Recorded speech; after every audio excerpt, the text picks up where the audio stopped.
Right now, folks, behind me is the Ukrainian President, Poroshenko.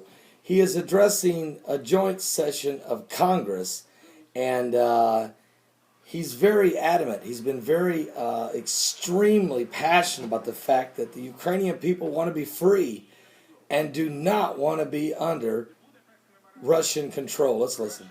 Along with the United States, United Kingdom, France, this is live, by the way. vote to provide for the inviolability of Ukraine's state border and territorial sovereignty.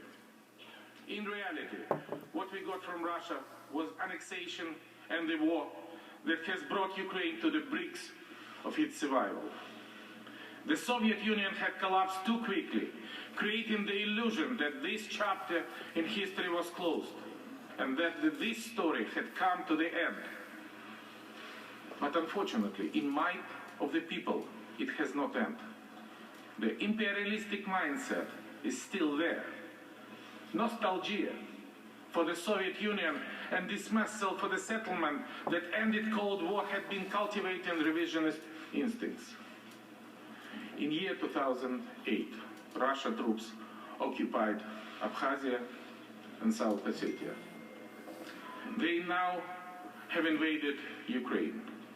The right to protect ethnic Russians and even Russian speakers can and already has become a reason to fan the flames of war.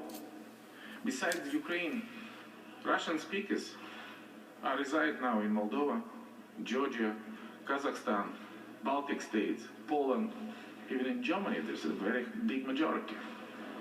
Bulgaria, Moldova, Georgia, Ukraine. Who is the next?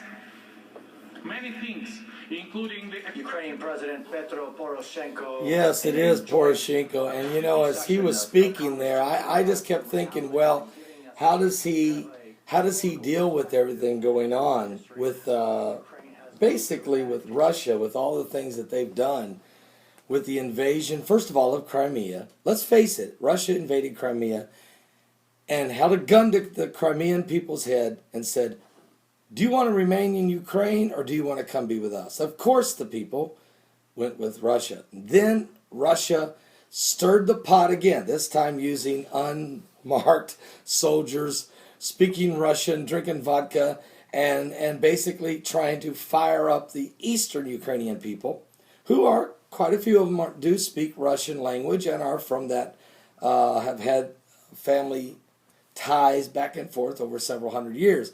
And what you had here was a hostile, slow takeover of eastern Ukraine. That's what's going on right now. But of course, the new Ukrainian president, who has the backing of the West, is saying, no, you just can't keep coming in. They just can't keep coming in. This is going to create, folks, a potential proxy war in Europe, right in Ukraine, unfortunately, between the United States and the West and Russia's ally now, which is China. And Russia's allies like Iran, Syria, or Assad's small group he has control of, but that's no big deal. But, you know, Iran, China, and other communist and radical Islamist leading groups. So what happens is we could be actually getting ready to witness the same thing in Syria. Russia stands behind Assad, and America is backing all the rebels, which unfortunately is, who's that? Al-Qaeda? Muslim Brotherhood? ISIS? Yet we say we're fighting ISIS.